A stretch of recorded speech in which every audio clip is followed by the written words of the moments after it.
Hello and welcome to an episode of Garden State Cannabis Consulting TV.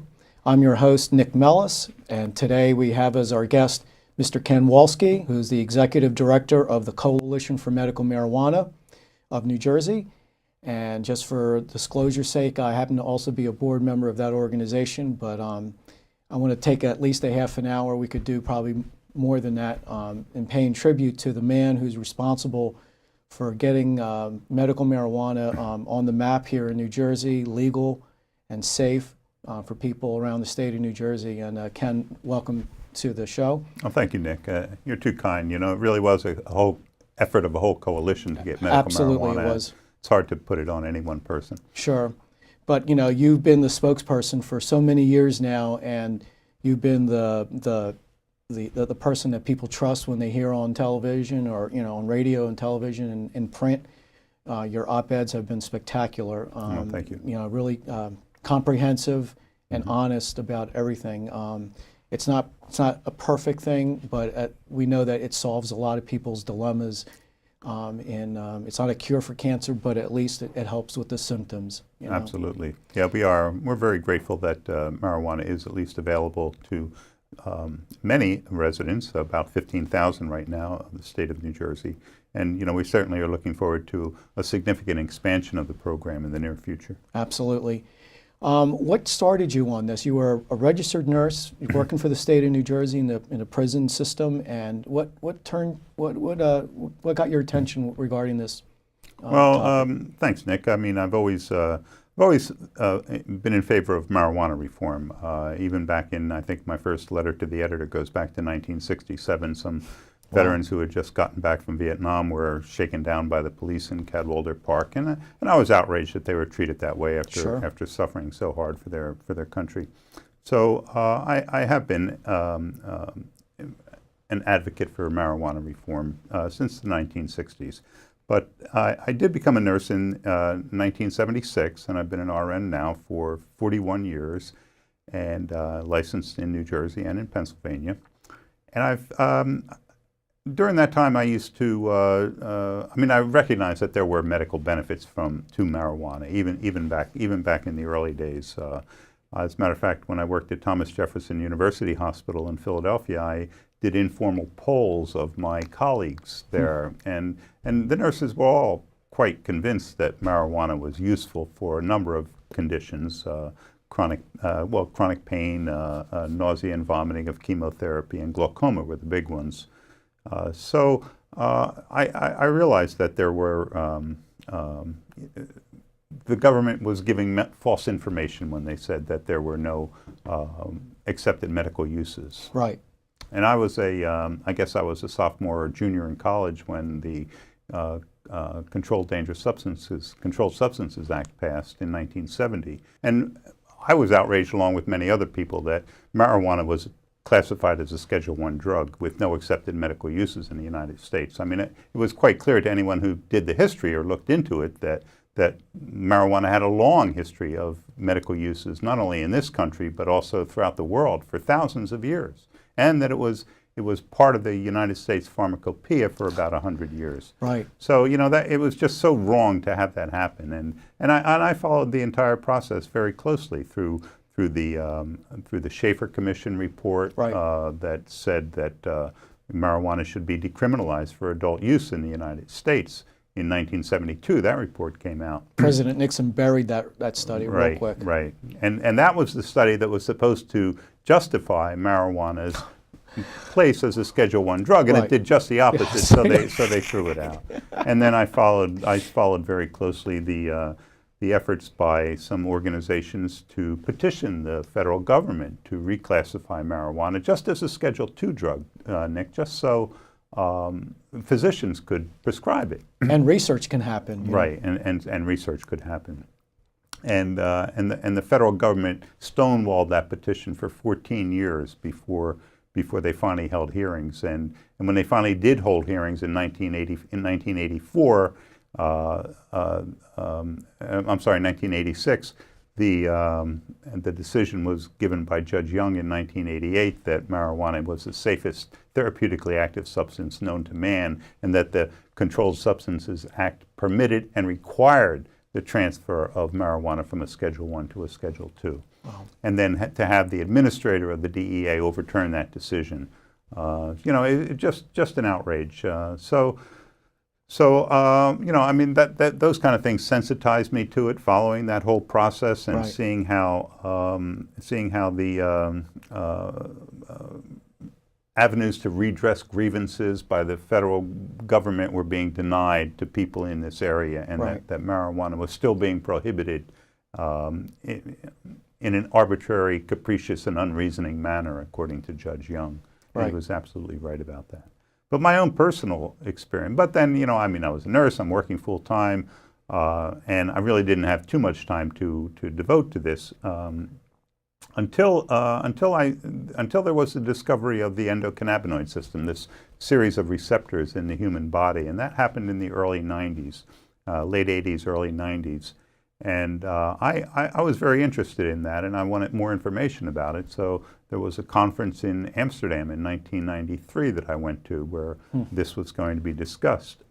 And so I went to the conference, and yes, sure enough, they did talk about the endocannabinoid system and the receptors in the human body for Right. the components of marijuana, the cannabinoids, and how our own body makes these identical substances, the endocannabinoids. And it was an interesting conference, but the most interesting thing was that I met a gentleman by the name of James Burton there. And Mr. Burton was an American who had just been released from a prison, a federal prison. And when he was released, he fled America, never to return. And I got to talking to him, and he told me his story. And it was such a story that it had a tremendous impact on my life, Nick. Mr. Burton said that he had glaucoma and that no medicine was helping his glaucoma. His vision was deteriorating. Several members of his family had already gone blind from glaucoma. And when he was in his 30s, he tried marijuana for the first time, and he noticed an almost immediate improvement in his vision. Yeah. And he discussed this with his ophthalmologist, who had prescribed all these other medicine for his glaucoma. And his ophthalmologist said, by all means, continue using the marijuana. Well, Mr. Burton was a farmer, so he did the logical thing. He grew some marijuana on his farm to treat his glaucoma. Never was involved in dealing or anything like that, any other illegal activity.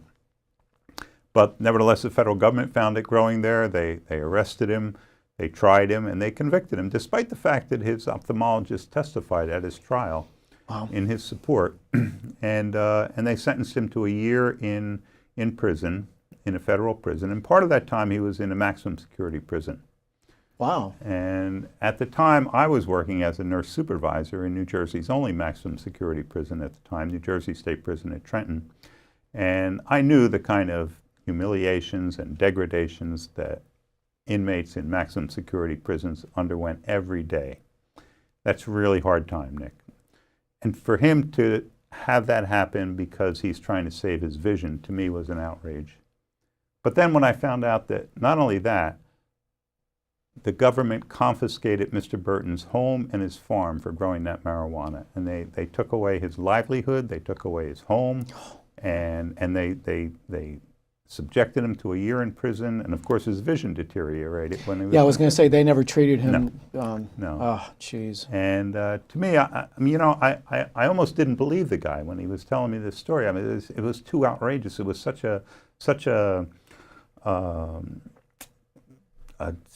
criminal civil justice injustice, such an example of injustice, civil injustice in America that I couldn't believe it. I had to go verify it. Now, there wasn't much on the internet in 1993, but I did find some stories about that talked about the story of government seizes home of man who was going blind. I think from the Cleveland Plain Dealer or one of those Detroit News. Sure. At any rate, and I did verify that this actually happened to him, just the way he said it. And then I said I didn't want this to happen to other patients. Yeah, sure. So I tried to do something about it. I researched the issue quite a bit, and in several years later, I took my research to the State Nurses Association and asked them to endorse a medical marijuana resolution, a resolution in support of medical marijuana in New Jersey, and they did in And I was very glad to hear that in 2002 they endorsed medical marijuana. So that was a big victory. Sure. And then the American Nurses Association endorsed a similar resolution in support of medical marijuana in the next year in 2004, essentially. So that was the start, basically, of the Coalition for Medical Marijuana in New Jersey. And how did you meet Jim Miller? Because Jim is the co-founder of the Yes. organization. Did you find Jim protesting this idea, or did you two meet somewhere? No, or? Jim Miller was, of course, pushing his wife Cheryl's wheelchair Right. around the Right. state of New Jersey, and he would go to Washington D.C. frequently, and He campaigned for Congress to with an different empty wheelchair states. after she passed. Yeah. He campaigned against Chris Smith. And but I didn't know him. Sure. So he had, to my mind, a low profile at that time. But I was on the board of Normal New Jersey, and we were meeting. Only the board was meeting back in those days in New Brunswick in a lawyer's office, Alan Morane's office. And Jim came to one of those meetings, and he told me, about what he was doing with his wife's wheelchair, and about how dedicated he was to having access to medical marijuana, not only for his wife, but for any patient with multiple sclerosis Right. who could benefit from this. Because, when he told the story of how marijuana was the only medicine that really helped Cheryl's muscle spasms, it really had a profound effect on me too. Because, here was a woman whose arms and legs were in spasm, and they Right. could not move. She couldn't move her arms and legs, and then when she took some marijuana, suddenly, she had full range of motion in her arms and legs. It was amazing. So I met Jim that time, and we immediately started talking. And when I said, we need to form, a group to Sure. advocate for medical marijuana in New Jersey, and that's how our coalition came about. That's great. Because I remember having you guys on my TV show when I had the Green Party show back in the early 2000s, and that must have been just around the time you guys started it. Yeah. Because I was like fascinated by that there was an organization like that, and I immediately had to join and be a part of it. So we were just a kind of mom and pop organization at that time. But then one of the fellows that I played tennis with, Don McGrath, Right. we were after we played tennis at Princeton Racket Club, we would sit around and have a couple beers and just talk. And during one of those sessions, he said to me he said, "Ken, what do you know about medical marijuana?" And I said, "Well, I know a lot, Don." And he said, "Well, because my son is dying from cancer." He was a very young, son. He was like 20, Sean McGrath. Yep. And he said the physicians at Columbia Presbyterian who were treating him for cancer recommended that he get some marijuana off the record. They wouldn't write it down on his chart, but they said, your son needs medical marijuana. So, he was able to get it through some of Sean's friends, and it really improved Sean's last year of life. It didn't save his life, but it improved his quality of life for his last year. Right. And Don was, very grateful for that, and he became a very active board member. He established basically the board. He came in and said, we need a board of directors. We need to, get recognized by the state of New Jersey. We need to get federal 501c3 and status. Yeah. So we did all those things under Don's urging, and we became the organization that we are today, with a full board of directors that I answer to, and president and various officers of the board. I'll never forget, because it really struck me when I was interviewing you. Don was on the show. Right. And we were talking about Sean, and it was amazing that, the dots were connected for me, in that here you have a person who, and Sean never smoked pot. No. He wasn't a smoker or anything. No. He was a good student, the whole routine. And but here he was forced to become a criminal in order to relieve the pain and suffering he was dealing with. And it's just outrageous that a human being would be would have to force themselves to be a criminal in order to seek relief. It was just outrageous. And I was just as outraged too, though, Nick, about the doctors, and why they would not write that on the chart. Why they said this person needs marijuana, but I'm not going to take responsibility Yeah. for telling you that. Right, because So, they're licensed, they're all know, afraid of keeping their Well, nurses weren't like that. Nurses were saying, if we're recommending marijuana, if we think you need marijuana, we're going to stand by that. Good. We're going to stand by that recommendation. That's great. So, And you've been traveling the country, going to all these conferences. You've put in the miles, you put in the hotel rooms. You've done all these research studies, and it's just been tremendous to have someone like you at the credible voice of medical marijuana in New Jersey. well, thank you, Nick. And everyone else again who's been a part of this. Don, Jim. There's been a whole bunch of other people who've been on the board. Even currently Ed Hahnemann. Ed Hahnemann, the lawyer, gives legal advice. We Right. had Alan Moraine, a criminal justice lawyer, who is now on our emeritus board. Yep. Vanessa Waltz, who just did a brilliant petition to the Department of Health. Amanda Hoffman.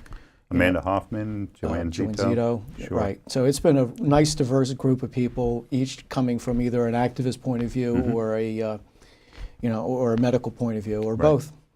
And it's been tremendous. You've been at this for such a long time. Did you ever have any despair, any moments of like, am I spinning my wheels here, or is this, once the law was finally passed by former Governor Corzine, and he signed it the last day of his, governorship, there must have been a sense of relief on your part that finally, this was not going to.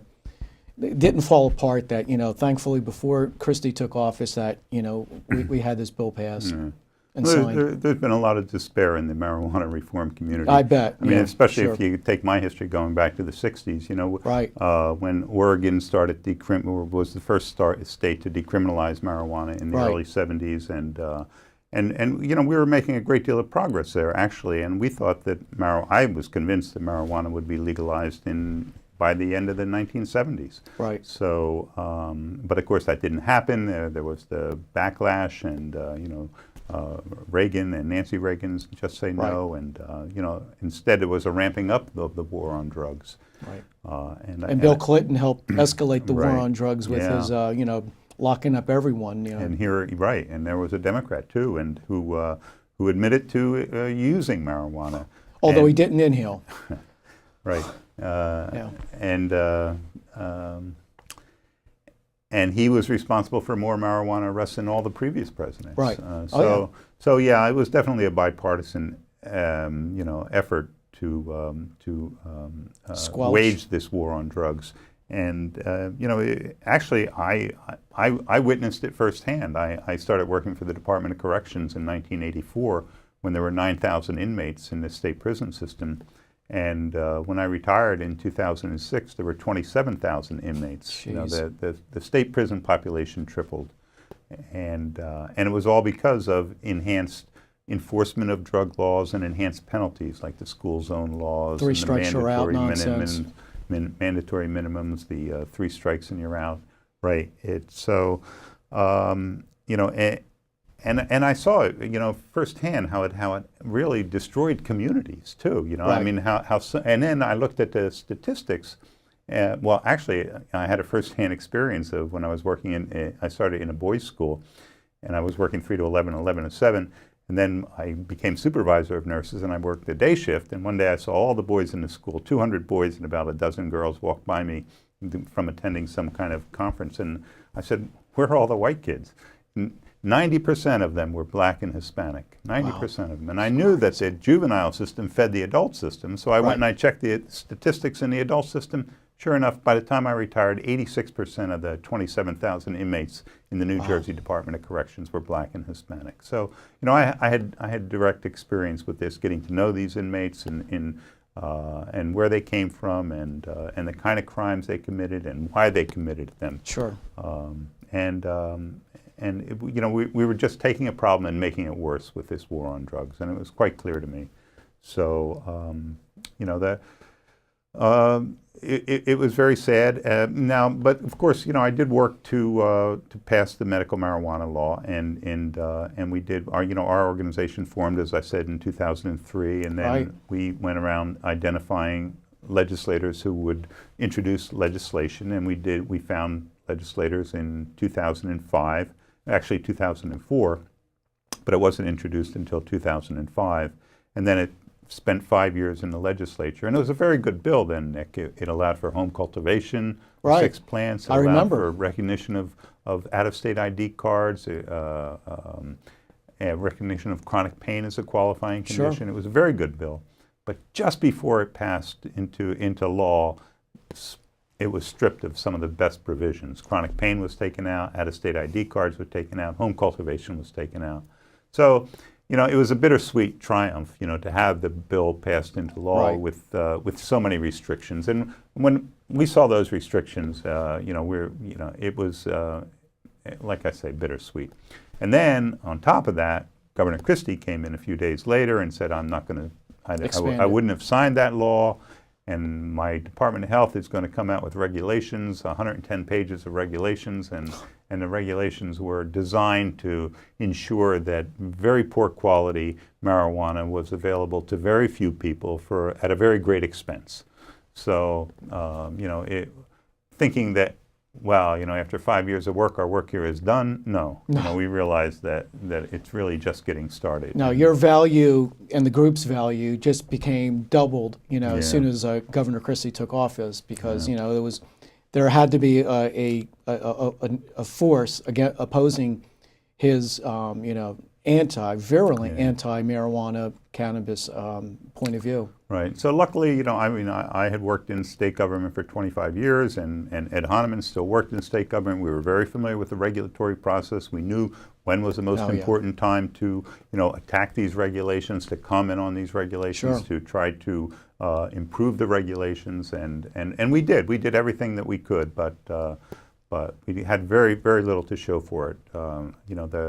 They basically, the Department of Health just ignored our recommendations to make a workable program, and we were stuck with the program that we have now. And there have been very few advances in the program at all. Right. Except for, you might say, PTSD, I think, was probably our biggest advance. Oh, having huge. PTSD added.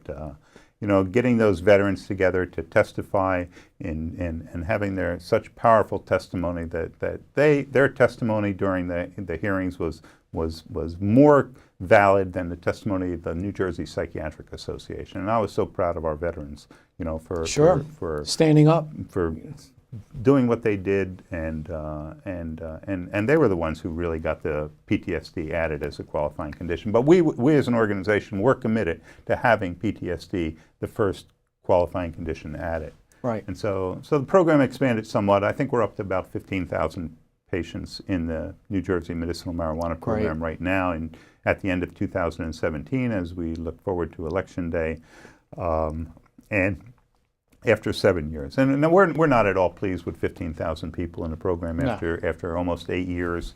There's 9 million people in the state of New Jersey. There's only 5 alternative treatment centers that are open and dispensing marijuana. I still get people asking me, medical marijuana is legal in here? Right. So many people don't even know. Don't even know. The Department of Health does really very little outreach. I read their monthly newsletter, and maybe marijuana was mentioned once in the 8 years that I've been reading their monthly newsletter. And it's very difficult to even find. You have to go to the Department of Health website in order to find information about the program. Right. And it's very difficult to find it on the website. You go to it used to be on the front page of the Department of Health website, but now all the hoops that people the doctors have to go through just to be qualified for the program, and they got to spend money in order to put themselves out there to prescribe it. Well, the physicians have to take courses in pain management and addiction control within 2 years in order to register for the program. Right. So they don't actually have to pay to register, but they do have to pay to take the courses. So, right. So they, that's the main hassle. But I think there's the greater hassle is the stigma attached to it, and the lack of explanation, the lack of education among the physicians. Why not have education that actually has something to do with the endocannabinoid system, how marijuana actually works in the human body? Right. You've said in the past that medical schools don't even have this. Only 13% of the medical schools even mentioned the endocannabinoid system in the United States just a couple of years ago. Now that's slowly improving. I've given a couple talks in medical schools, and I've, well, at least in medical centers, to oftentimes student doctors. Sure. They're some of the ones who are the most interested in it. Yeah. But it's a new science. It's only 25 years old. These doctors were not taught this in medical school. No. And but there's no excuse for it not to be taught now, because this endocannabinoid system could very well play a role in every disease process. And we're dependent on foreign research into this because it's Schedule 1, nobody's allowed to really do proper research. The Israelis have been tremendous in, with their research and development of, in fact, though, I found out recently that they're now prescribing marijuana to their soldiers, before they go into battle, the IDF. So it's very difficult to get research done in the United States. The NIDA, the National Institute of Drug Abuse, which controls access to the only legal supply of marijuana for clinical trials, has as its mission that its mission is to find harms associated with marijuana. They can't. They cannot. Its mission is not to find benefits. So we had the case of Dr. Don Abrams at the University of California, San Francisco, an oncologist who treats a lot of AIDS patients and knows quite well how marijuana is so useful for these AIDS patients. Yep. He was turned down to do clinical research trials when he said he wanted to find some benefits associated with marijuana, until he said, well, no, I want to find harms associated with marijuana. And so then they gave him the marijuana, and then he said, oh, well, what do you know? I found 30% of them actually improved. They showed a significant improvement in their pain management, over a placebo. 30%, that's a very significant finding. And that study was independently replicated at the University of San Diego. So as we find ourselves at this point in time, you must be elated to know that we're on the precipice of getting a new governor that's considering legalizing it for recreational use. That there's going to be an industry that people can make a legitimate money from this, and it must be self-satisfying to you that it's the evolution of all this from being laughed at for wanting something like marijuana legalized for medical use to now, in a sense, we're in the driver's seat because it's going to become a legitimate business here in the state of New Jersey. I was also told recently that New Jersey consumes roughly 1 metric ton of illegal cannabis a month. And so that's going to be a lot of customers, a lot of taxes that are going to be paid. A lot of schools are going to be built, a lot of drug awareness programs that'll be funded because there's other drugs that are not that great for you, and you need to be informed about it. So this is proving very beneficial in Colorado. It's very popular in Nevada. In fact, it took 30 days before they ran out of their supplies, and now they're like desperate to grow some more. I'm cautiously optimistic at this point. Sure. I mean, we're certainly making progress both nationally and in the state. But on the other hand, I thought Hillary Clinton was going to win presidency. So you can't take anything for granted in politics. Murphy is leading in the polls by about 14 percentage points, double-digit lead right now, and the election is tomorrow. So we could say we presume that he's going to be the president, the next governor, but on the other hand, there may be shakeups in the legislature. Right now we have support for medical marijuana legalization in both in the Assembly and in the Senate leadership, but hopefully that doesn't change, tomorrow. Well, yeah, this state is pretty much typically blue, and so we're confident that things are going to go the way it should. Mm-hmm. Ken, I really want to thank you very much for taking your time today and talking to us about your history with this. And it is amazing. Hopefully someday you'll write a book and be able to put multiple chapters on it. But thank you very much. Well, thank you for having me, Nick. You're welcome. And thank you for watching an episode of Garden State Cannabis Consulting TV. And we look forward to you checking out our site and our services. And take care. Bye now.